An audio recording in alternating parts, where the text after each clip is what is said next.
Perfect. Okay, we've got some people coming in already. Hello, everyone. Welcome to the Start Your Career in Tech webinar. We're just going to give people a couple of minutes to join. So if you're joining at the moment, hello, welcome. My name's Joanna. I work in CodeOp in the admissions team. And then here we have our careers coach, Anne-Marie, who will be hosting tonight. And we've got 3 of our graduates, Lauren, Chetty, and Sophie.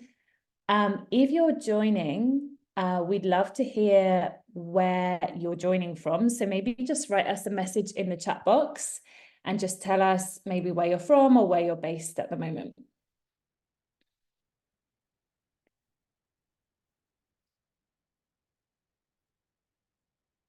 Okay, let's open this chat. Hello, Maria in Barcelona. I know we've got some of us based in Barcelona as well. Cool. Berlin. People in the US. Hello. Someone from Ecuador, Barcelona, Ireland, London, Italy. Wow. Usually with our webinars, we're pretty international and with our students as well. So it's good to see people from all over. London, Bangladesh, nice. Hope it's not too late over there. And then maybe if you'd like to post in the chat box as well, how long have you been thinking about a career in tech?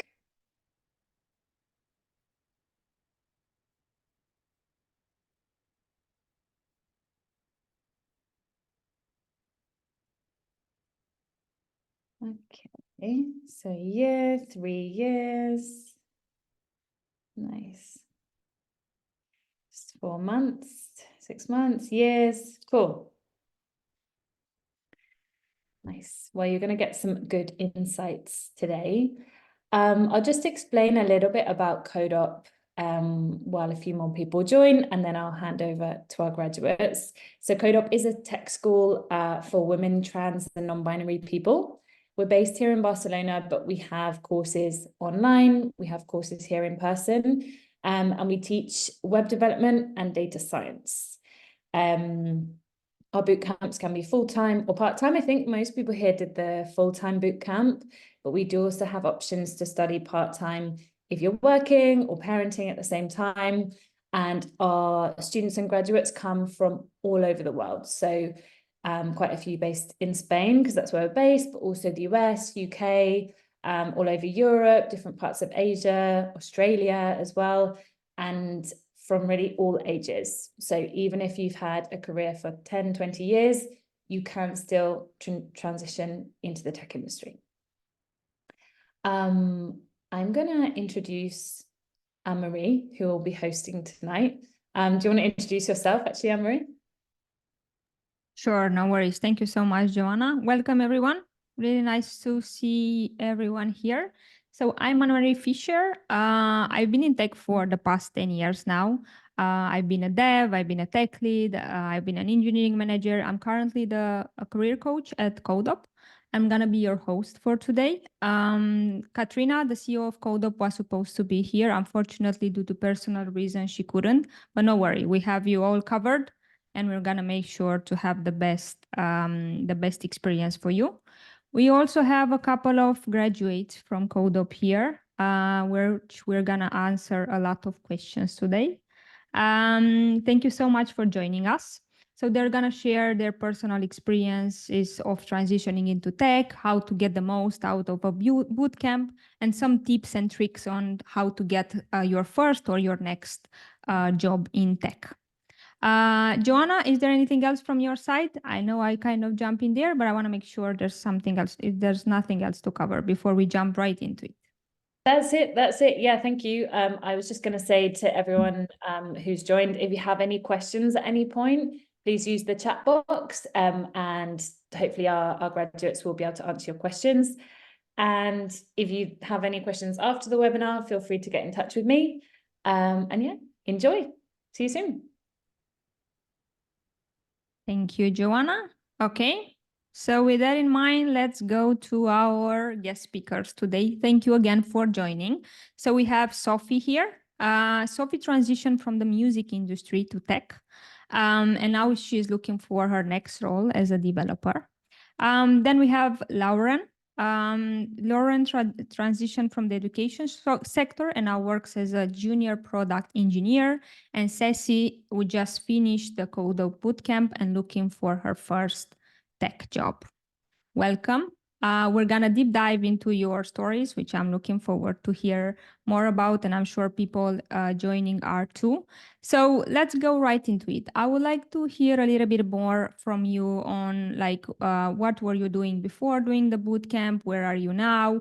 What got you curious? What got you curious about the tech industry? And yeah, anything you'd like to share particular about your journey? Let's hear it. So let's start with Lauren. I have you here first on my screen. Please go ahead. Sure. So I guess I transitioned into tech from, like you said, a career in education. I was a middle school teacher for several years, and I got interested in tech because my partner works in tech, and as well as some other friends. And what I really missed during my time as a teacher was having more of a work-life balance and stability in my career, and also the ability to move and be flexible with my career, which is hard to do as a teacher when you have to get certified every place you move.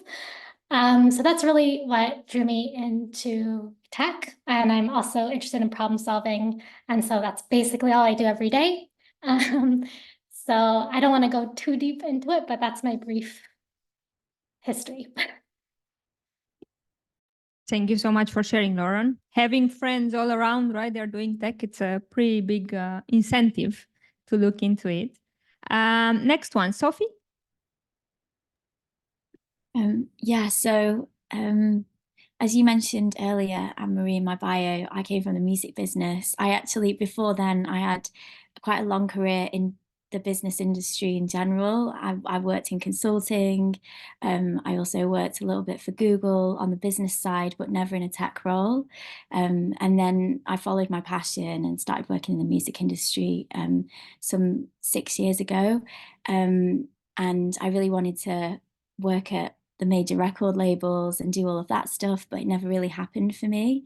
And so I had a friend who introduced me to coding just as a way to like show me there might be other options to working in music. And I surprised myself how much I enjoyed it.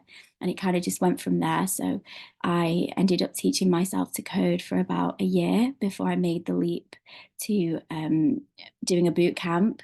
And that's kind of what happened once I met Katrina. She introduced me to the world of CodeOp, and I joined CodeOp in February 2020, which is 4 years ago now. It's incredible how quickly that time has passed.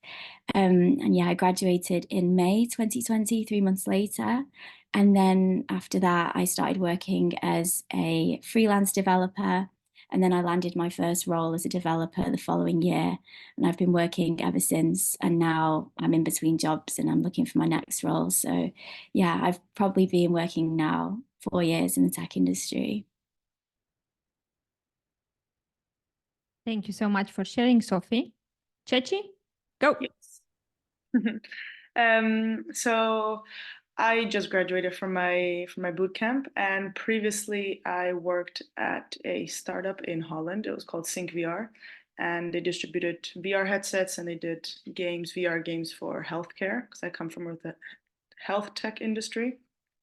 But I was working more on like the distribution operation side of it. And so, but I worked with a lot of developers, a lot of product managers, and it started, it started before my passion for tech. And when I was still in university, I think I went to one of those like 1-day coding classes, but you just don't want to take that leap to actually do it. And then when you actually start working and you have developers along your side, you're like, and they also tell you, no, you can do it. It's like, just do a boot camp. It's like, it's worth it. And it's great. And I saw what also Lauren was saying, like the work-life balance is just so much better. And so from that, already working in a tech startup, I was like, I want to actually work in the tech team and not in the operations team. That's it. Thank you so much for sharing, Chechi, and I'm happy to hear you got some support when you made your passion or your curiosity visible to people. Yeah, they were literally like, start with JavaScript, because from there they literally told me like exactly what to do, and all of them kind of agreed on the same, so that was nice. It's surprising how people would be willing to help once you're willing to tell them where do you want to go. Yeah. Thank you so much for sharing, Chechi. One thing that I'm curious on is, so Sophie, you mentioned a little bit on how you started self-learning coding before you jumped into the bootcamp. But I'm curious for Lauren and Chechi, like, is there anything that you did in particular to get started before you jumped right in? Chechi, you want to go first? I can go first if you want.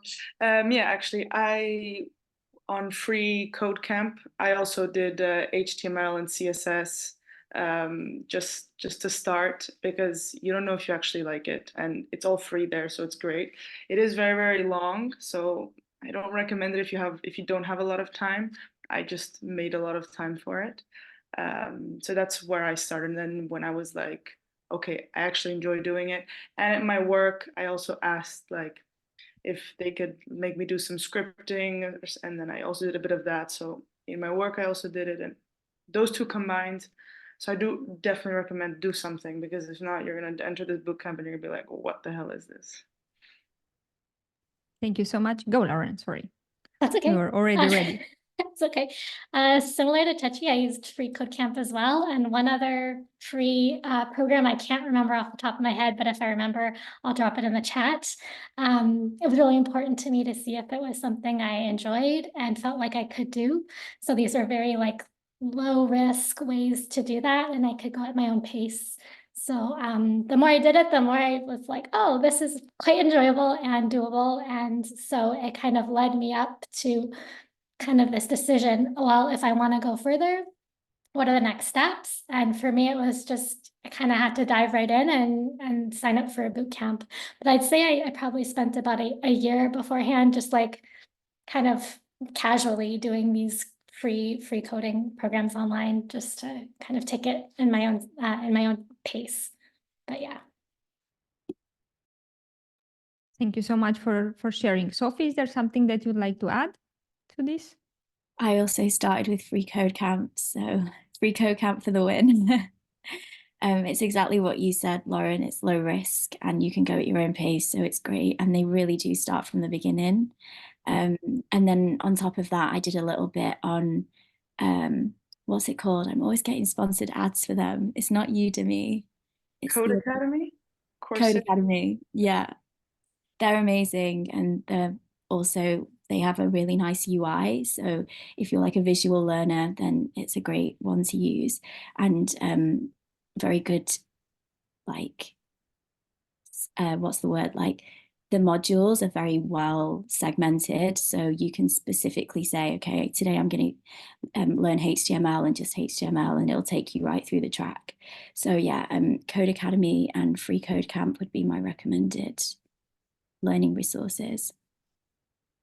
Thank you so much for sharing, Sophie. It's funny. Yeah, Lauren, go. I just please. wanted to jump in that was the exact program I was not remembering the name of, and I actually preferred that to Free Code Camp. Like you said, the UI was great, so I would recommend Code Academy. I was about to say how it's funny that we have so many free, like good resources to start, to get into the process, to see if you actually like it, right? Because it's different when people tell you or what you see, but when you actually do it. So what I'm hearing, and thank you for the advice, is that it would be good to at least give it a try before jumping in and seeing what is it about, and if you actually like it. Just quickly, I see there's a point in the chat. So we're gonna record the whole session, and you will be able to access the recording after. Don't worry if you have to leave early. Thank you for the questions. Also, if you have any particular questions for any of our guest speakers, please let us just put it in the chat, and I'll make sure to address it. Awesome. Okay, so in regards to the preparation, so this is more for getting ready for jumping into the coding part.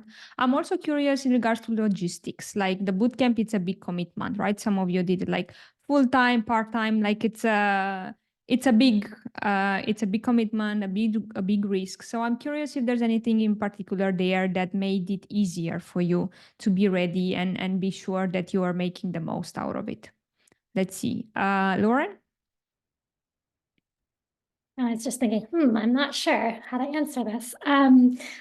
What did I do? Well, for me, it was kind of a good, I found a good moment. I was transitioning in a lot of ways. I moved from the US to France, so I didn't have a job at the time. I was looking for work here, having a tough time. So it kind of felt like a good moment to make a switch. And I was very fortunate to have a supportive partner to help me also make that switch a little bit more easily. So I don't know if there's ever like a great time, you kind of have to make the decision at some point that this is what you want to kind of start to veer towards. But having spent the year before just kind of dabbling and checking out and going to sessions like this and hearing what other people had to say about it as well, that kind of inspired me also to make the switch at the time that I did. So, yeah. Thank you so much, Lauren. Sophie? The question was about like preparing before you make the decision to join, or was it if you've decided to join, what would you do to prepare?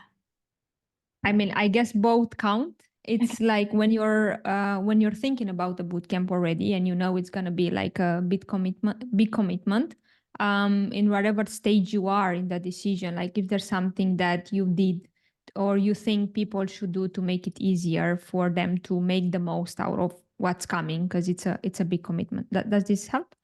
Yeah, definitely. I think for me, the big one was, we've kind of just talked about it in the previous question, but CodeOp will supply what they call pre-work, just to kind of get you ready for the first few weeks of bootcamp. And as much as none of us wanted to do it because it was difficult to get going for the first time with code, it was really useful to do the pre-work because you really hit the ground running when you start on day one. So I would really recommend putting some time into doing the pre-work. And also, everybody's personal situation is different. And some of the people I went to CodeOp with had children, and maybe they had dependents in older family members as well. So I would say definitely be open about your personal situations when you join CodeOp, because what makes CodeOp really special is it's a very inclusive environment, and it's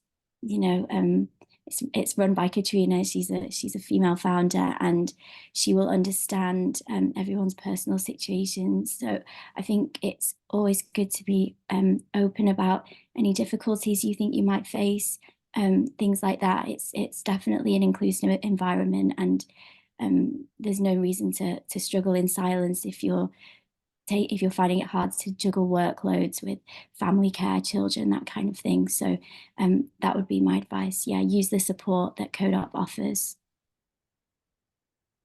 Thank you so much, Sophie. Ceci? Go.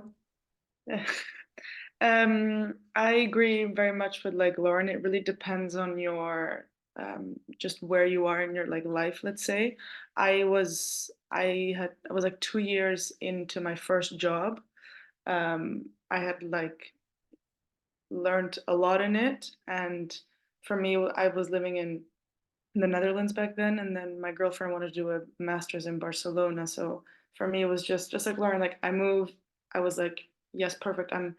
I don't want to do long distance. Let's move to Barcelona, and I can do a boot camp. So for me, it was like, oh, a sign from the sky was like, yes, this is your moment to do it.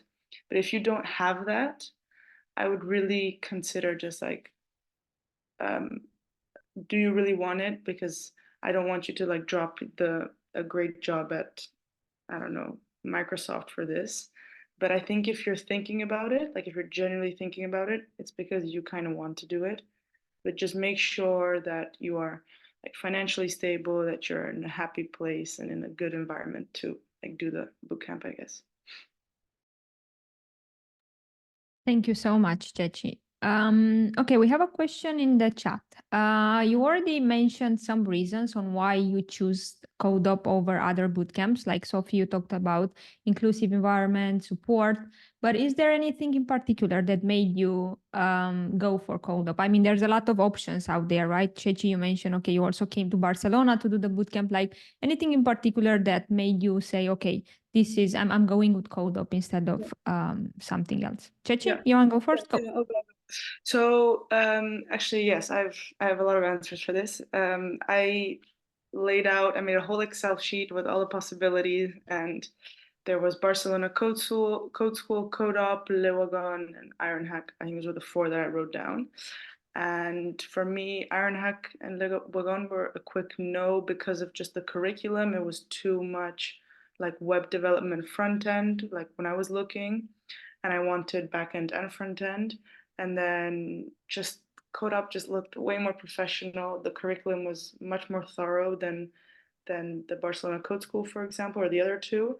And the Barcelona Code School was only 9 weeks, and this one was 11. So I was like 2 weeks extra of learning can't do me any wrong. That it was like all women or mixed for me didn't really like, I didn't mind that much, but maybe for some people you do care. And so I would say CodeOp is great because there will be nobody mansplaining you anything. You'll be like, as Sophie said, in a very comfortable environment. And another reason that I can tell you now that I finished the bootcamp is just my teacher was Germinal, for example, and he's got so much experience. He is a genius. The way he explains is just really, really like good, and he's very passionate about what he does. And in some other coding schools, it's people with not so much experience who are teaching you, so maybe you don't get as much out of it. Whereas Germinal has, yeah, he's just amazing. I think it's one of the main selling points of CodeOp. And it's the last thing, CodeOp has like a whole 1 week career week, and some bootcamps didn't. So it's just all these things added up made the perfect bootcamp for me. Thank you so much, Chechi. To add up to that, after the 1 week career week, you continue to have full on support with me for that I'm here. I can say it, and I can help you get that job in any way that you need. So with that in mind, let's see next one. Lauren, what are your reasons? I think the main reason for me was the fact that it was non-male presenting people. I was really excited to be in an environment where there wasn't going to be that sort of competitiveness or mansplaining, as Chechi said. That was really important to me, to be in a safe and comfortable learning environment. And I did love it when I was there. Like, it was just very warm. All the other students were great and supportive, and really just like wanting everybody to succeed together. So that was really important for me, as well as, I didn't know this before, but I had a different teacher, Jim. He was also fantastic, totally cared about his students, and would take the time to explain things no matter how long it took. Just really considerate, kind, thoughtful people. The TAs as well are fantastic. They're former students of CodeOp, and they just know what you're going through and are very relatable people. So really for me, it was the environment. Also, to be honest, the price I thought of CodeOp was very fair compared to other schools. So that was important to me as well. Just, you're taking time off your career, so you want to make sure you're not spending all your savings and that you're going to recoup what you've made. So that was another factor. And the time zone, it was a good time zone for me as well, and offered remote opportunities because I didn't want to move to go to a school. So I did my boot camp remote, and it was almost like I was there. I mean, everybody who was in class was also on a computer on Zoom, so you still felt like you're part of the community that way. So those were my main reasons, I think, for choosing bootcamp, CodeOp as my bootcamp, from what I can remember. Thank you, Lauren. Sophie? How to add to that? I mean, all of the above, really. I think in hindsight as well, looking back at when I applied, it very much felt different to a lot of the boot camps that were out there, and it really even now stands out from the rest for all the reasons that Chechi and Lauren explained. For me, 4 years on, I'm still very much part of the CodeOp community that was introduced to me at the beginning of my journey. And I still have friends from the CodeOp community, and I'm still coming to events and I'm still speaking on panels like this. It's kind of a lifelong thing, which I think helped me make my decision at the beginning, because when you're coming from a non-technical background and going into something so new, you want to feel like you're not alone. And so CodeOp really was the one that stood out for me. It kind of felt like more than just a coding school. It felt like a community. Glad to hear that, Sophie. Thank you so much for sharing. We have a question in the Q&A. Whichever of you want to take it, please go ahead. So the question is HTML and CSS the most recommended way to get started with when you're just starting to code? Any of you that want to jump in? Yeah, Lauren, I see you. I could jump in. I was told the same thing. And I did start with a little HTML, CSS, but I found it so boring, honestly, that I switched to JavaScript. And for me, that was really important because I didn't want to I was just trying to see if it was something I enjoyed, and I didn't want to immediately just feel like, I had to go through these steps to get to the point where it would become more interesting to me. So I don't think you have to start with HTML and CSS. They're very important. You'll need to know the basics, of course. But if you're just kind of trying to test things out and see if this is a possible career choice for you, and if you're turned off by HTML and CSS, like I was, don't worry, there are lots of other aspects to coding. And you don't have to spend all your time in HTML and CSS. In fact, I spend very little time doing those things in my day-to-day job. So I don't think you have to start there, but if you do like it, that's a great place to start. Thank you, Lauren. Chechi, I think you also wanted to, yeah. Yeah, or Yes. I just want to add, or maybe I think you know more than this. It also depends what you want to do. Like if you want to go do the web development one, yes, like JavaScript like that. But if you're into data science or you're studying maths or statistics right now, like I would go more into Python but Anne-Marie, correct me if I'm wrong, but I would then start with that, I guess. So don't do HTML and CSS. Your answer is very correct. It really depends on the goal that you have. So if you're more focused on the full stack development, something like starting with JavaScript, HTML, CSS, just the basic, then you can easily switch, go to the next step, which is React, which makes things easier to build and see something working faster. So you get the motivation in there to keep going. But yeah, if you're going more for data, also based on your previous experience, it might be way easier to start with Python, which is the main language for data manipulation. So yeah, really good answer there. Sophie, do you have anything to add? Nothing to add. I kind of agree, with everything that's been said. Awesome. Thank you for that. So let me see. Wait, we had another question here on this topic about, so I'm going to extend a little bit the question. The question was, would you recommend a particular laptop in order to start practicing? So my question would be like, is there any particular setup that you definitely need in order to start this that might block you if you don't have to get it started? I see some of you nodding no. Anything that comes to mind, or just get to it? If you're just starting, you just need a laptop with internet, like nothing more. Windows or iOS, doesn't matter. We had people in my class that were on Windows and MacBook. So you just need the willingness to start. Don't find any more problems there. Whatever you'll need, you'll solve it with time. I have this strategy, which is solve the problem in front of you, because we always tend to solve more problems than we actually have. So when you're going to need a better setup, you will go with it, or they might just give it to you, which is the companies do that. So you don't even need a personal setup to do things. Okay. So what else? Let's see. On the same note, someone is asking, where is it? if it's if it's an iPad, it's okay to get going. I think that's pushing it a little bit too much. Just gonna jump in really quickly. I also saw there is a trend now to just code from your phone. Like, okay, you stay anywhere and you code. Honestly, I mean, I'm not saying it's not possible. It's just like, trust me, after being in this for over 10 years, your back, it's gonna cry, or your eyes or your neck or whatever. So just please a little bit think long term, and make sure you're not destroying yourself in the process, because it's just gonna put more pressure. Okay, awesome.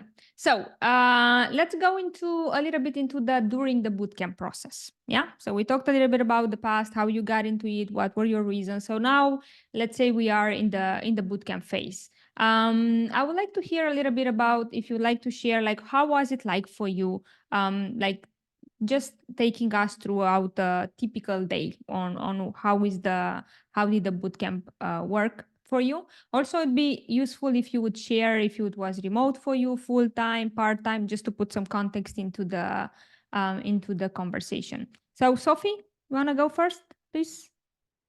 I will, but disclaimer, don't use my cohort as an example, because we were the first cohort to go remote during the pandemic, as in the first, like the 2020 pandemic. So we started off going to class every day in Barcelona. And then I think within 3 weeks, we were told for the first time that we were going to have to go into, what did they even call it? I wanted to say hibernation, but it's not. Lockdown? Lockdown. Yeah, it's been so long, I can't even remember what we used to say. But yeah, we had to go into lockdown, and it was a little bit of a scary, uncertain time for all of us, because even CodeOp at that point didn't know what the blueprint was for online teaching. So we were kind of an experimental class. But in the end, yeah, we came through the other side and we graduated just like everybody else. Classes were just how you would expect them now, I guess. You would wake up, start your classes at 9:30. You would do like a topic a day. You would practice after class on the things that you've worked on. You don't necessarily get, I don't think we got homework. Maybe correct me if I'm wrong. No, we didn't get homework. But there was times when you'd want to like carry on finishing things that you'd worked on in the day. And then towards like the end of the course, you would start thinking about your more long form project. So we had to do one individual project, one group project, and there's something else that I'm missing. I mean, for us, it was, Extension. go. Is it two Just projects? taking over someone else's project and adding to it. Yeah, feature that's the one. extension. Yeah. Taking over someone's, so it's kind of like testing whether you can read someone else's code and then adding something to it. So that was what our course looks like. It sounds like you had a pretty similar experience. The only thing that was different about mine was the pandemic, basically. That definitely was a learning step for all of us there that we had to go through. Thank you so much for sharing, Sophie.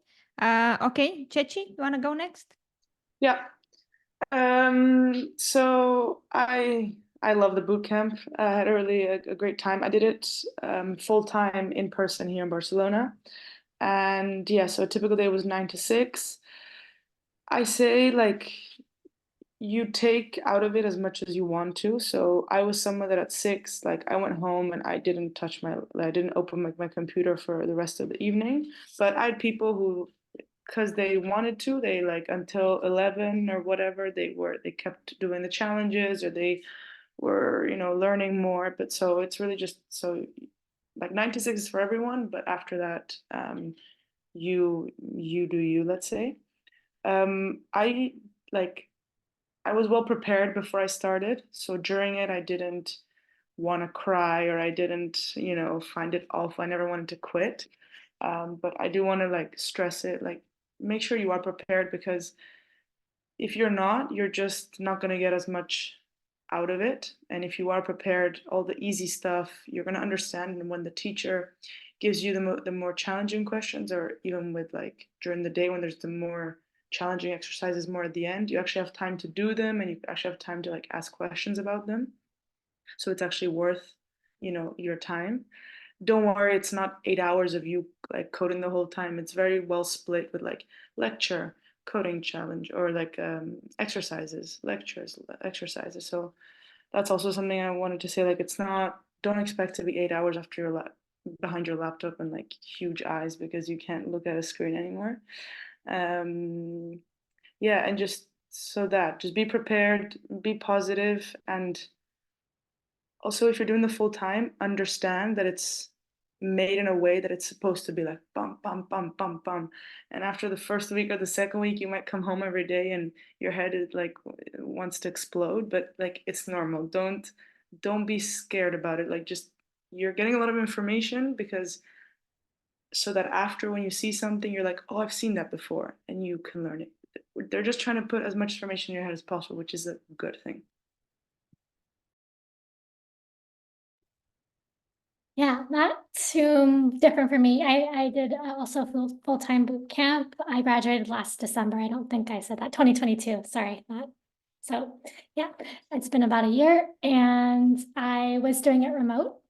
So I guess a bit different experience from Chechi, and well, half for Sophie. But I guess by the time I did it, everything was very, very well organized, and I kind of already knew how to teach remotely, and it just kind of felt like I was part of the regular class. Like I said before, that I didn't feel like I was getting any less by not being there in person. And still was able to, they organized some social events as well, a couple, I think, throughout our sessions. So I got to, that's maybe the part that I did miss out on a bit as a virtual student. I didn't get as much time to connect with my fellow classmates, but CodeOp did make an effort to still organize some like after hour stuff that we could also participate in remotely.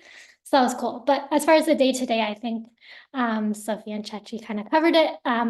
What I thought was kind of cool was that we kind of just, if you've looked on their website, I'm sure you'll see it, but they're kind of different phases of the boot camp. So the first 5 weeks, it's the lecture phase. Like Chechi was saying, it's like you have lecture in the morning and then exercises in the afternoon where you apply what you've learned. And then every Friday, there's kind of like a milestone. I think that's what it's called. Okay. Which is kind of like it's not a test, but like a take-home activity where you kind of put to work all the stuff you learned throughout the week, and then you get feedback from your teacher. So Fridays were like slightly like maybe a bit stressful, but also you don't have class really. So you just kind of, that's your task and you can kind of focus on it. So that was kind of nice. And then the second phase is the project phase, which Sophie had mentioned about having 3 different types of projects. And that was definitely my favorite part, because finally you're coding, you're putting it together, you're seeing yourself produce things that actually work, or sometimes don't, but at least things are happening and you're seeing like the consequences of your actions, and you're putting everything you learned in the past 5 weeks to use. And it's pretty cool what you can do after only 5 weeks. Like, you don't think you can do it, but everybody produced a solo project. And then, yes, as Sophie said, we added on to each other's projects, and then we had a group project. So it's just lots of building up, and you can use that for your portfolio for later on, which is nice, and talk about it in interviews, which I'm sure we'll get to that section next, Emery. And then the last week of the boot camp was a career week. Emery is there to help out, and we got to hear from former students, professionals, recruiters, like all sorts of different people, time to work on your resume. So it's kind of nice to have that dedicated time as well. It's also up there. Thank you so much for sharing. So with that in mind, there like just a wrap up. So there are different phases, as you heard, different phases in the bootcamp. There is the learning, there is the project phase where you're also learning because you're always learning, and then there's the career phase where you start preparing for getting that first role in tech. And of course, there's the follow-up, which we're continuing to work together on your preparation for interviews and anything that you need in the process. So thank you so much for sharing the details. I have a curiosity, like what were some of the biggest surprises that you had in the bootcamp? Let's start with Chechi. I'm thinking. If somebody has a quick answer, please go. I mean, all my surprises were like positive. I didn't really have negative can surprises be positive? Okay. Um, I was surprised about like how fast I was able to learn and apply things. And so this is the full time. For the part time, please don't take, because I don't know if it's the same, but I was scared that maybe the beginning was going to be a little bit not slow, but like that we weren't going to see a lot. But even the exercises, it's all very visual. So I was positively surprised by that I got visual feedback every day, let's say, that I was doing stuff and things were moving and I was calculating stuff. And I don't know, I like when I get visual feedback, like it motivates me to go forward. I was positively surprised by the level, like of myself, but also of all my like all the girls that were there. Like it was just nice that we were all on the same level. We were all pushing each other, and I'm gonna say it again, but the teaching, I was really positively surprised by that. For me, it was excellent, and I was just about how much I learned in those 11 weeks, and which is kind of cool. So, yeah, that. Thank you so much, Chechi. Laura, you want to go next? Just kind of thinking along the same lines, and I think I maybe already mentioned it, but just seeing what we could produce during that project phase after only 5 weeks of learning was super cool. And just seeing the creativity of my fellow students and what their ideas were and how they took their skills and applied them in maybe a totally different way or direction than I did. It was super cool. I think the project phase really just put everything into this into perspective, like making you feel like you can do things, but also making you feel like part of a community and making you see that there's so much potential, you know? So I think that was the big surprise for me. Thank you, Lauren. Sophie, what surprised you? All of the above. And also, I have to say, how much is involved in being, because CodeOp is training you to be a developer, right? Or a software engineer. It's not just about the code.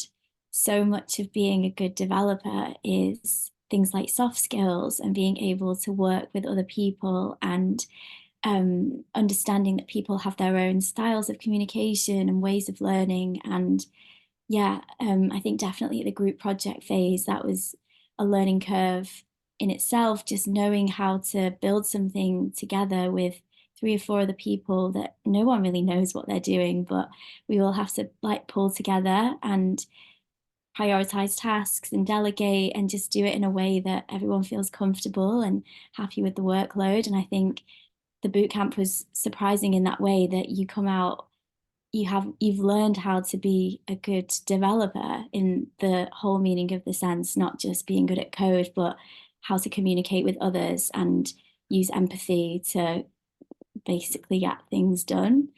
So yeah, that was a really cool aspect of CodeOp. Thank you so much for emphasizing on that, Sophie. Just to add to that, so a big part of your job as developer, it's going to be working with your team. I mean, the majority of the jobs are requiring you to work with a team. Even if you're not in a team and you're like on your own, you're still going to have to deal with people. So clients, like dependencies, whatever. So actually those skills that you develop during the project phase are going to help you even in the interview process, because it's a required, let's say, skills to be able to integrate easily and understand how to deal with pull request errors or problems or whatever, on how to align, like Sophie was saying, on what are we going to build next, how are we going to distribute work. So it's not just a required skills, but it's also a plus that is going to help you in your story for the interviews and selling yourself in the process. So yes, please go ahead. Because I forgot about that's true. And in the group project, we had a talk about agile methodologies. And for example, I had already heard it because in my work, we used it, and we used like ways of like product management and all those things. But some people who come from a completely different background, they don't know about this, and it's huge in the tech world. And I see it on job descriptions, like on every job description, it says to know about agile methodologies and all these things, and you're like, ugh, but like companies actually use it. Yeah, I think it's ugh. Laura maybe doesn't think it's ugh, but it's actually really useful. And for people who aren't used to working in that, it's very super valuable, because then when the interviewer asks you, you can actually say, yes, let me tell you about that. I have experience, and it puts you like a huge step above. So I did want to add that. That was a really, really good thing.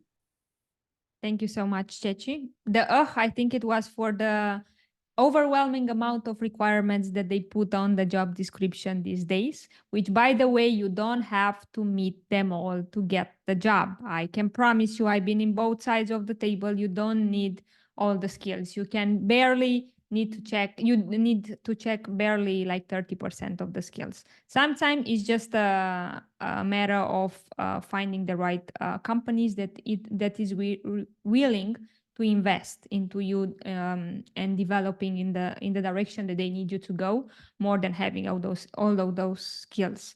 But it's a trend now to just dump everything in there, right? But just keep in mind that it's not like a requirement, because I know it's a scary place to be when you see that those job descriptions. So thank you so much for emphasizing on that, Chechi, which brings us to the next questions. Now that we are in the topic, like, what are some of your biggest fears or struggles while you were in the bootcamp?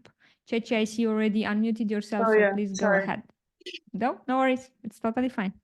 I think my biggest fear was like that I wasn't going to manage it, that I was like, oh my God, I'm gonna hate it after a week. I invested all this money in it. I have nothing if I stop. Yeah, so that I'm not gonna like it, that I'm not gonna be good enough, that I'm always gonna be behind. Yeah, actually it was only those two. And how I overcame them, or like what helped me, is the first one of what if you're gonna hate it? Well, that was just a little voice in my head telling me, because I knew I wasn't gonna hate it because of all the work that I'd done before. But still, you don't know, because you go way more into depth. So, you can always hate it. I love tech stuff, so I didn't have that problem, luckily. And the second thing is like not being good enough, or being the worst one of the class, or whatever. That is like something that you should never even like you should never have to like think about that. Like, you are competing against yourself, and you should make improvements every single day. So if some of you are going to go to the bootcamp next year, whatever, and there's someone super who knows so much more, and they're always in the channel exercises faster than you, who cares? Like, they're doing exercises faster than you. You are, doing you and at your own pace. And that's something that our TAs emphasized a lot on, because I luckily didn't have that fear anymore, but some people were like, yeah, but I'm always the last one, and and I'm never gonna manage. And you are, because you always have to look back at like where you are coming from, like what could you do? Always tell yourself, what could I do a week ago? Oh, none of this. Wow, I'm huge improvements. So if you have those fears, this is how you overcome them, or this is how I overcame them. Thank you so much, Chechi. One quick thing there that I always tell people when they start the bootcamp is that you should track your growth and your learnings. Like, just putting them on a paper, you don't have to use them. And when you're feeling down, just go through them and see how far you've gone. Like, I didn't know what an API is 1 week ago, and now here I am using it, right? So trust me, it's like a help for the future when you're gonna be in that moment. Sophie, please tell us your fears in the bootcamp. I loved what you said, Chechi, there about your own competition. I wish I'd told myself that at the boot camp, because I started off really strong, and then as time went on, I became what I'd say like in the middle and then towards the bottom. But it's so true that there is no top, middle, or bottom, because you don't leave anybody behind. What's really special about the boot camp is that everybody makes it. Even if it took you longer to get there, or you had to put in a bit more effort than somebody else, you're still going to cross the finishing line, because nobody gets left behind. So don't be hard on yourself, because in the end, it's wasted effort. Everyone's there to support you. But that was my main fear, just not being good enough. And to be honest, that fear is still with me, even now, 4 years on, when I'm out in the job market and I'm trying to land my next role. Like, I always still have that voice in my head of not being good enough, but I'm going to keep reminding myself what you said, like, you're only your own competition. There is no competition, because everyone, in whatever profession you're in, whether it's tech or not tech, there'll always be someone better, faster, stronger than you. Like, that's the way of the world. But you can't hold yourself back on that premise. You have to keep putting one foot in front of the other. And I also love that notion of looking back at how far you've come. And we can always get frustrated at how slow the progress feels, but the fact is you're progressing and you're moving forward. We're never just stagnant. So yeah, it's just a little voice. I actually learned something from this conversation, because I'm going through this at the moment. Like, I'm not good enough, but it's true. I think, yeah, it's just a fear. It's not real. Thank you so much for sharing, Sophie. On the same note, like, keep in mind when you're comparing yourself to another person that you're not them. So just, I always tell people, like, that fast, what we define as fast, it's very different from person to person, right? So we all have our own backgrounds, our own challenges during the day. Some people have kids, some people have, I don't know, like health issues. Like, you cannot just different energy levels. Some people work at night, so people work at in the morning. Like, what I'm trying to tell you is that that's not a good measuring metric, because you're not them and you're not in the same space and environment, right? So it's just, if we're looking at numbers as we like it so much to rely on data, there's no base for making those assumptions when we're looking at someone else. So just try to be as accurate as possible when it comes to you and what you're dealing with, and how you're growing in the process, because there's no fast or slow, let's say, in at least in this process. In the bootcamp, it should be like the least moment to worry about this. You're there to learn, right? That's why you're there. That's why you show up. That's why those people are there to help you learn. And that's your only job. And you can take it as fast or as slow as you need it to be. Lauren, please. Yeah, imposter syndrome is real. So I can definitely relate to that. But I think that going into the boot camp, I already felt like I was going into a safe space. So my fears were more about like burning out, and about job prospects after. Like, am I gonna actually be employable after going through this boot camp? So the burnout, I'd say CodeOp does a pretty good job of allowing you to maintain a work-life balance. Like Chachi said, like, once your day is done, you can log off, or log off, but you can just kind of cut off from it for a bit, take a break, go out with friends at night, and then come back the next morning. So I think there was good balance during the program. I didn't feel like I was like sitting all day, like hunched over my computer, not eating or drinking or showering or any of that. So thanks to CodeOp, that wasn't something that actually persisted, that fear, throughout the bootcamp. Once I got there, I realized it was going to be a well-balanced program. Because also I do think CodeOp does a good job of also thinking about your mental health and physical health. There's always also, if you're stressed out, somebody to talk to, from the CodeOp team. You could always, check in with even Joanna or Ruth, who's maybe someone you've met or not, but she's also a great person to talk to. So it was a supportive place. The second fear was the job thing that's looming, I'm sure, over everybody who goes into a boot camp. And it's really, yeah, it is kind of a gamble, but I think from the people I've kept in touch with from my cohort, everybody who's wanted to has found a job. Like, might take a bit longer for some people.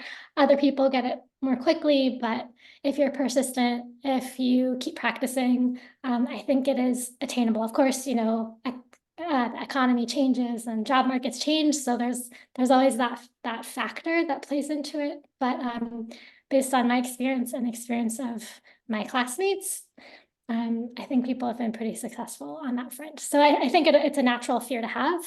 And I'd probably still have it if I switched again to something else. But maybe it can give you a little hope to hear that people do get jobs after the boot camp. Yeah. Thank you so much for sharing, Lauren. One curiosity I have, so in regards to the curriculum, so some of you mentioned like, because you, for example, Ceci, you said about having a little bit of front end and back end, you like kind of that combination. Like, I'm curious how you felt about it in regards to the topics that you covered, and how do you felt they fit into regards to what you wanted to learn and how you could apply it. Mostly also, like Lauren and Sophie, you've been doing this in the job. So how it did relate what you learned from the bootcamp to the things that you're doing in your day-to-day jobs? I'm curious to see how you felt about that. So who would like to jump in first, so I don't put you on the spot? I can go first as a starter, Please. and then you guys can do the real deal. I mean, I was very, very happy with the curriculum. I also didn't really know, like, I knew a little bit. For me, what I wanted to learn about was APIs. I had this like obsession with them before the boot camp. I saw them everywhere. I have this Aura ring that like measures my sleep, and Aura kept sending me emails that I could, with APIs, make a whole dashboard for myself. And it's still my big dream, and I want to do it. Like, it's my little project that I want to start. So I was like, I just want to learn about APIs. I don't care about the rest. So that's covered. So after that, I was like, I don't care. I can learn anything. No, but so also now when I'm looking for jobs, everything that I see on the job description, that I know it's, you know, I don't need all of it, but the things that we learned are on the job description. So like, I'm very happy with everything we covered, because I'm never like, and if we didn't cover it fully, we had some like flash lectures near the end. So during group project, the teacher just gives flash lectures which are a little bit shorter. Our teacher, Germinal, he likes to talk, so they weren't short, they were long, which I love because he went into depth. And that's when you cover like some extra aspects. So those extra things that are in the job descriptions are like good to know, or it will give you extra points. Of course, you don't cover everything. Like with databases, I think the list is like super long, but you cover the most important ones. So to summarize, I was happy. The job market requests what CodeOp supplies. Thank you so much, Chechi, and for the summary. Very good summary. Sophie? Yeah, I can see that being like a tagline for CodeOp, but it's so true. Like, you come out of CodeOp with a very solid understanding of web development, and this is excluding data science bootcamp, but like, I did web development, so I can only speak from that experience. But it's true that a lot of the topics that are covered, you see on job descriptions when you go looking for your first role. I think the flash lectures, like you said, I actually forgot about those, but they are so good because they'll be different from cohort to cohort, just depending on what the teacher thinks would be valuable to teach at that time period. And yeah, I think it's a flash lecture is essentially just covering a topic at a high level that if you do need to talk about it at interview, you can at least say, I know what that is. You don't necessarily have to have worked in it, but you can say, yeah, we did like some stuff on that during the boot camp, and I can vaguely tell you what it is. So that's really useful. I was completely satisfied with the curriculum. I think there's things on the curriculum that I have never used as a developer. It's almost like they went and covered every part of the fundamentals of software engineering that would be necessary to land a job. But honestly, a lot of those topics I haven't touched as a developer. Linked lists, definitely haven't been required to use them yet in a role. So it's good to know that they're trying to cover all bases in the eventuality that you might need to use something, but 9 times out of 10, you won't need everything in your first job that you're going to learn in the bootcamp. Thank you, Sophie. Lauren? Yeah, I'd agree with what both of you have already said. But I think what's really important to keep in mind is that every job has different requirements and you're going to have to learn stuff on the job anyway. So I think what's important to keep in mind as you go through the boot camp is like more like learning how to learn, learning how to apply or to find the resources you need to apply the tools that you're trying to work with. So yeah, like Sophie said, there are definitely things that like the linked list and trees, and I don't even remember stuff that are more like computer sciencey stuff that I've never had to use and don't even remember if you put it in front of me, I probably wouldn't be able to do it today. But I do think most of the learning done at CodeOp is very practical, especially with all the projects. Because in those projects, you're doing web development, and the base tools you're using are ones that you will see, I think, in many jobs, such as React and different React, I think, was the big one that I'm still using that today. So they do try to make sure that you're using tools that aren't like relics, that they're still in practice today and will help you on your job search. Thank you. So now that we talk about job search, we'll jump right into that, into the juice of it.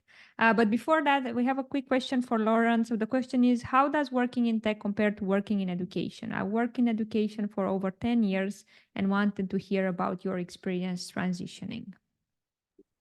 Okay, well, just for context, I taught mostly in California and a little bit in Oregon, a tiny bit in France when I got here. So, but most of my experiences in the US. So depending where this person is from, our experiences might be different, but on a whole, I find working in tech, just to, like I said before, give me a much better work-life balance. As a teacher, had like sometimes 150 students. And so I was working in the evenings, preparing weekends, preparing, sometimes vacation preparing. And now, like, I stop work, I don't think about it. I come back the next morning and start again. Weekends and vacations, I don't think about it at all. So that part is really nice. I'll say the compensation is a lot nicer as well. In terms of job security, like it's different. Like I work in France now, and there is kind of this notion of tenure, which is kind of like what I would equate to kind of the system in the US. If you work as a teacher for 2 years in a school district, it's really hard to fire you.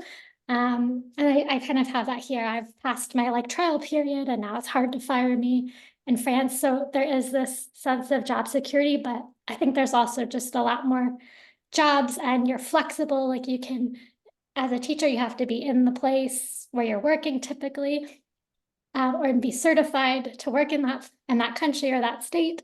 Whereas as a tech, as a web developer, I am qualified to work anywhere in the world, and I can do so remotely. So I can apply to jobs that are not in my hometown where I'm living. So I think it really broadens your choices for where you can apply. So it kind of opens up the pool.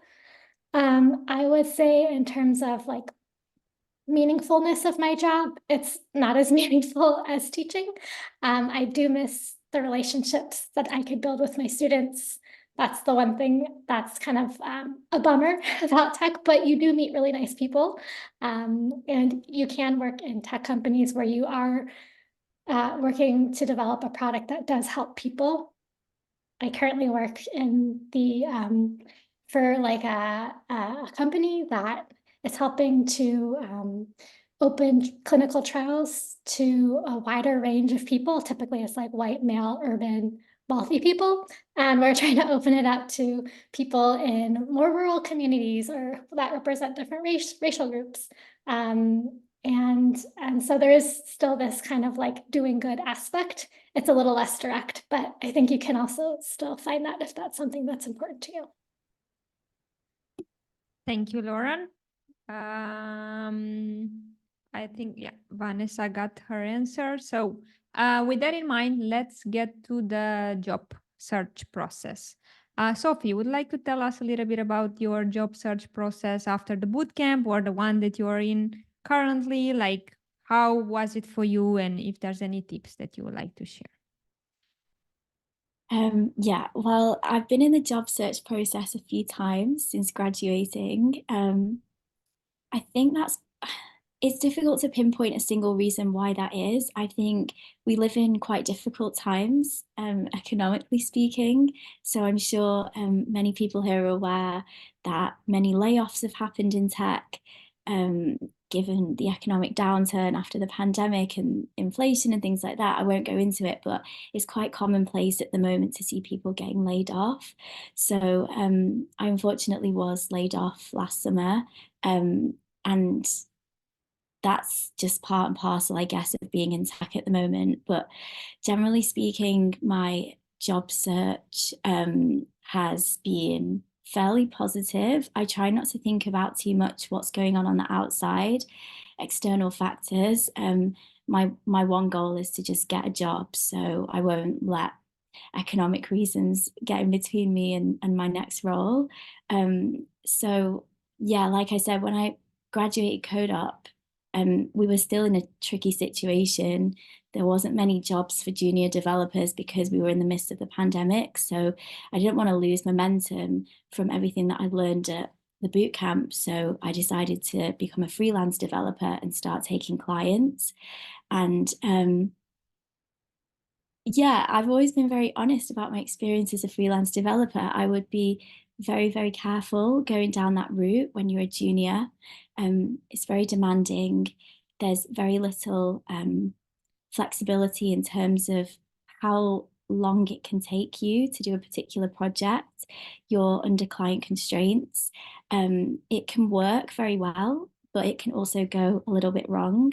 And so if anyone in this webinar wants to ask me any questions offline about freelancing, I'd be more than happy to advise and give tips on that. Not to go too much into freelancing, but it was just a way for me to keep going and keep working before landing my first role, which I eventually did.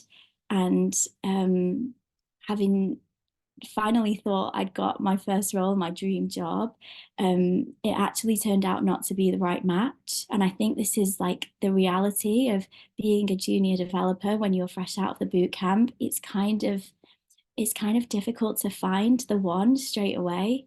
And my reality was that I had to kind of kiss a few frogs before I found the place for me. And I wouldn't be afraid of that as an eventuality. I think it's normal to kind of go through this process of finding the right fit for you. And yeah, I eventually did. After the first role that I got, I left, and it took me about 3 or 4 months to land my next role. And the interview process was very thorough compared to the first role that I got. And I think that's an important part of finding out whether you are a good fit for them and also if they're a good fit for you. Back then, I didn't know that. I wouldn't have considered that a red flag. But now, many years later, I know that it's important to go through at least a couple of conversations with your future employer so you can figure out, are you at the right level for them? Are they willing to mentor you? Are they willing to give you support to help you grow? So I stayed at my last company for about 1.5 years, and I absolutely loved it, and I was supported well, and I learned a ton. And yeah, unfortunately, we just ran out of money, so they couldn't keep me on. But now I'm back on the job market. I'm looking for my next role. I actually took some time off after finishing that role, and I think that's also something we should be celebrating, being able to just rest and recoup. And when we want to go back into the workforce, we can, if that's possible for people. So yeah, I took some time off, and now I'm very much back in the job market, swimming around, trying to find my next role. And yeah, I think I've just learned a ton of things over the years about being resilient. And like I said, going through this process, it's never nice to interview. I don't particularly enjoy the process, but I'm starting to learn that it's a mutual thing, and I'm interviewing them as much as they're interviewing me. And yeah, that would be my top tip, to be honest. Thank you so much for sharing that, Sophie. Definitely the interview, it's a two-way street. So keep that in mind, that the match, I really believe the interview is just a match process for you where you are now and where the company is and the interviewers that you might get, because that also makes a big difference in the process. So keep that in mind. There are some tools that can make that research easier for you and reduce the risk of ending up in a bad place. So if you need any tools, just please reach out and I'll be more than happy to share. And good luck, Sophie, with the current process you're in. Chechi, Lauren, who would like to jump in? Yeah, Lauren. both of you. Go, Lauren. Okay, just the question is just about how did you approach finding your job after the boot camp? Is that more or less it? Yeah. Okay. How was it for you? And if you have any tips Yeah. on it. Okay. So, like I said, that was the thing I was kind of the most nervous about, and I hate applying for jobs, so I was also kind of dreading it. And there's nothing I think that I found to make it exceptionally pleasurable, but it was just something you had to do. And for me, it was very much like a roller coaster. I'd get maybe excited about a job I found and feel like, oh, I could be a good match there, or oh, I got like a first round interview for something. And then, I'd come crashing down. Oh, they didn't want me, or they never called me back, or whatever. So, yeah, just it's normal. I know it's normal. It happens to everybody, and there's lots of ups and downs to the process. So it's really just about sticking it out. And maybe if you do need to take like a couple days off, do something nice for yourself. But I mean, it's just like a process that you have to go through and not give up hope on, because the more, I mean, it's just a game of probability as well, right? The more applications you submit, the more likely you'll find someone who's going to be a good match with you. So yeah, I went maybe a couple months without really having much luck, and I started to kind of shift my strategy maybe towards more internships, because I also felt like, gosh, I still have so much to learn, and wouldn't it be nice to do that in maybe a more low pressure environment and get some experience under my belt, and then come back and be able to interview for full-time roles. So yeah, so I actually started out with an internship for 3 months, and I really enjoyed that because, they weren't expecting me to do anything crazy. They knew what my level was, and they would just give me projects to do that I can kind of do at my own pace, but everybody was friendly and was willing to help me out when I needed it. So I found that really cool to just kind of have that initial experience to kind of boost my confidence a bit, and also boost my resume a bit. So that was cool. Was it paid? I see in the chat. It was like kind of like minimum wage paid. Yeah, it was paid, but yeah, you're not gonna get rich from an internship, that's for sure. So luckily I was able to do that, to afford to be able to do that. And then from then I went right into a job, not at the same company, but the timing kind of worked out that I had also interviewed in the meantime for a job and was able to transition in. And yeah, like Sophie said, the interview process can be many stages long, but it's a good thing because they knew what to expect from me. They could see like I had a coding like a project I had to code for them. And so they could see what my skill set was or what my skill level was. And through conversations, they knew that, this would be my first job. So I think that's a good thing, because you're not going into something where they expect things that are totally wild, right? It's realistic. And it was also like they were interested in hiring somebody who was at that level, not because they wanted to exploit me, but because they also thought it'd be good for their more senior engineers to have the opportunity to teach, because that helps them build their skills as well. So I really lucked out. I'm still at the job. It's been, I don't know, nine-ish months, maybe. I can't remember, since last June. And there was something else I wanted to say, and I totally forgot. So I'm gonna think about it, and I'll let Chechi talk. And if it comes back, I'll jump back in. No worries. So I just started my job search, and it's very different than like my previous job search that wasn't in tech. Like this is, I mean, I'm not gonna lie, it's super tough out there and you need to stand out. And so one tip that I have, and feel free to disagree or agree, but like don't put the expectation on yourself to find a job in like 2 weeks after the boot camp, because then you're just gonna be so stressed and it's never gonna work. Like if you are gonna go into this boot camp, like give yourself at least, I want to say 3 months after the boot camp to like settle, to understand a bit if you want to go more into back end, front end, both, more product, more internship, more not. And because finding a job is, yes, it needs to be a match between the company and you, but you also need to have luck. And Anne-Marie actually told me this in my first meeting with her.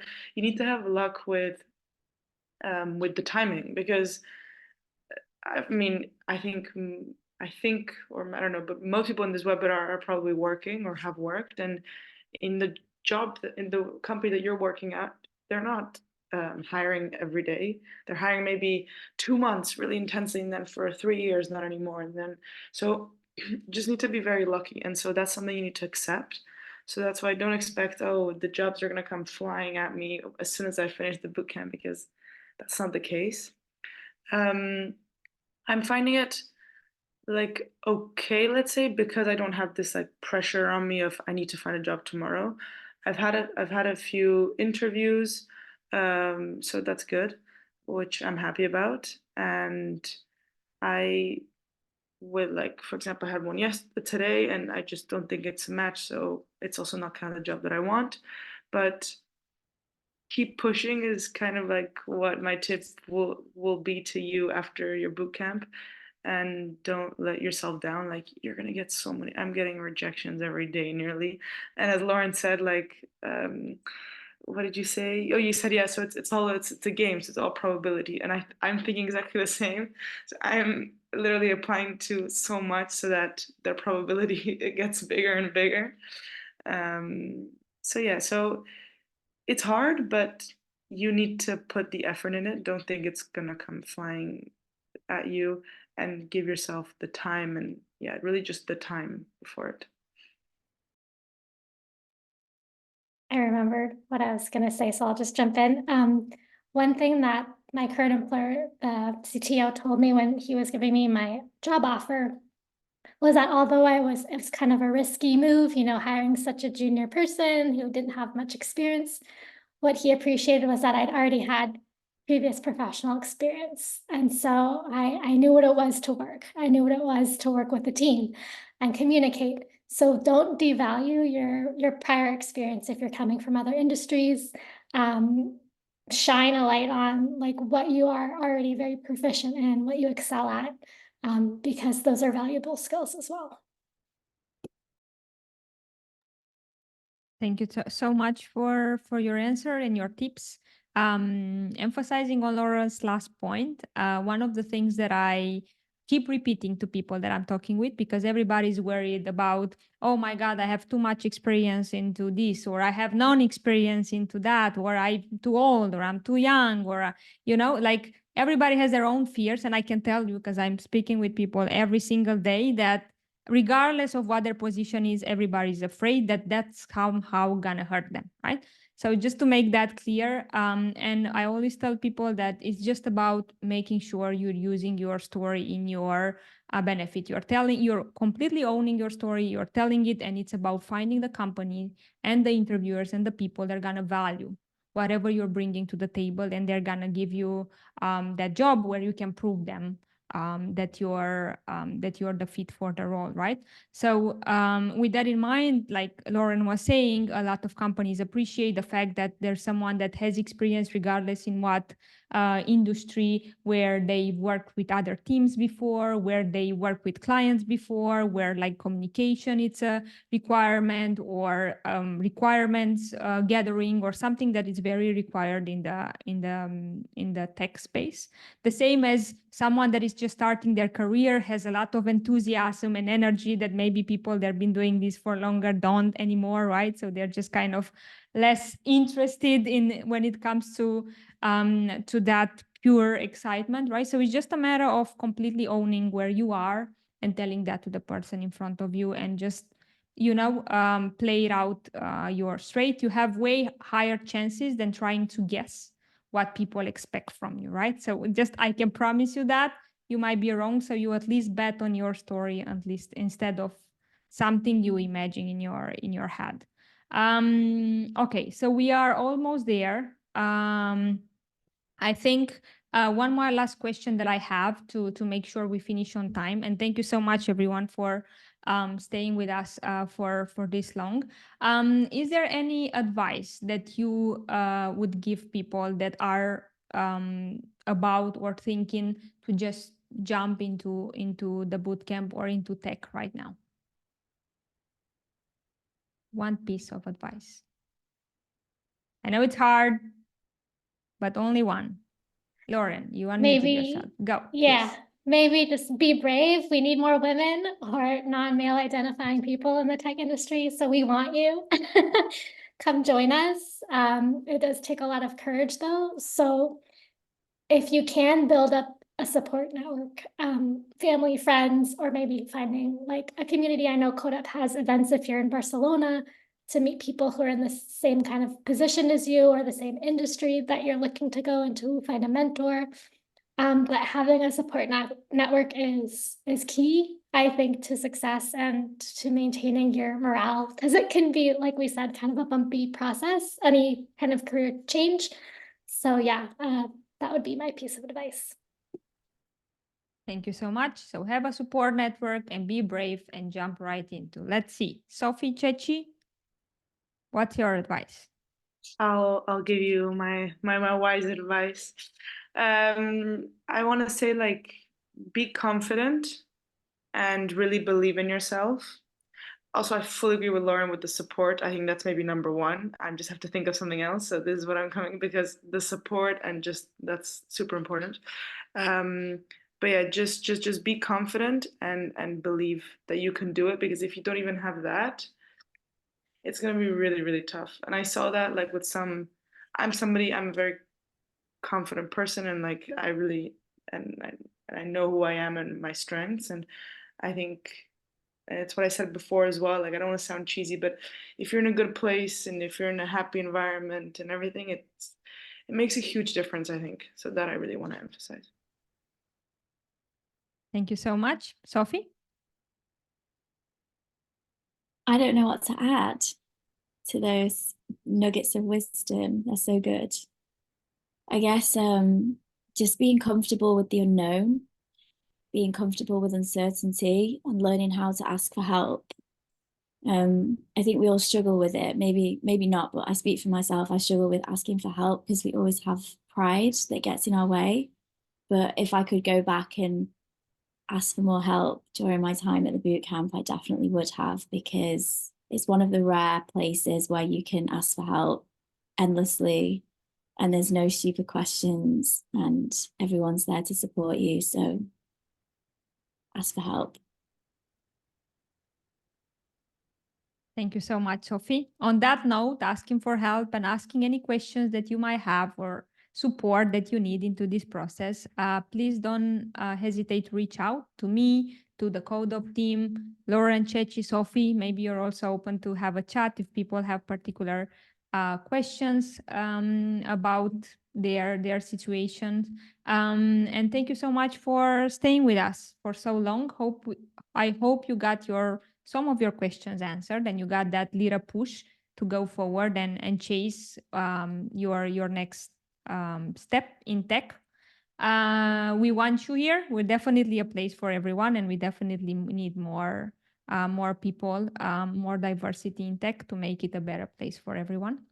Yeah, thank you so much. Have a great evening and take care. And thank you again, our guest speaker, Lauren, Ceci, and Sophie, for joining us and for sharing all of these learnings and tips that you have with us. Thank you. Thank you. Thanks. Good luck, everybody. Good luck. Bye-bye. Thank you. Okay, how do I run?